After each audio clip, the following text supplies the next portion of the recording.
चौथे नवरात्रि के दिन माँ कूष्मांडा की पूजा की जाती है। माँ कूष्मांडा को सृष्टि की आदि शक्ति माना जाता है। कहा जाता है कि जब चारों ओर अंधकार ही अंधकार था, तब माँ कूष्मांडा ने अपनी हल्की मुस्कान से पूरे ब्रह्मांड की रचना की। इसी कारण उन्हें सृष्टि की रचयिता भी कहा जाता है। कूष्मांडा नाम का अर्थ है कुमड़े के समान गोल ब्रह्मांड की उत्पत्ति करने वाली देवी। पुराणों के अनुसार जब संसार में कुछ भी नहीं था, न धरती थी, न आकाश, न सूर्य, न चंद्रमा, तब माँ ने अपनी दिव्य शक्ति से ब्रह्मांड को प्रकाश दिया। माँ का तेज इतना अद्भुत था कि सूर्य देव को भी प्रकाश और ऊर्जा उन्हीं से प्राप्त हुई। इसलिए माना जाता है कि माँ कूष्मांडा सूर्यमंडल के भीतर निवास करती है और वहीं से समस्त जगत को शक्ति देती है।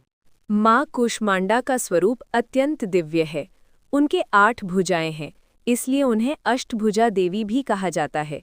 उनके हाथों में कमंडल, धनुष, बाण, कमल, अमृत कलश, चक्र, गदा और जपमाला होती है। उनका वाहन सिंह है, जो साहस और शक्ति का प्रतीक माना जाता है।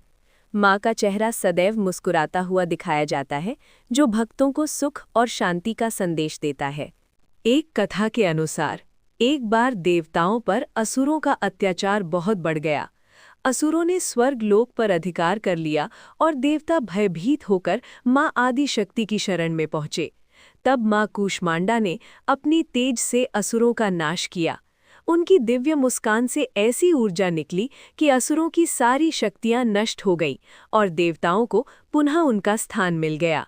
माँ कूष्मांडा की पूजा करने से रोग, शोक और भय दूर होते हैं। भक्तों को आयु, यश, बल और स्वास्थ्य की प्राप्ति होती है। ऐसा माना जाता है कि जो श्रद्धा से माँ का ध्यान करता है, उसके जीवन के अंधकार दूर होकर प्रकाश फैल जाता है। माँ की कृपा से घर में सुख समृद्धि आती है।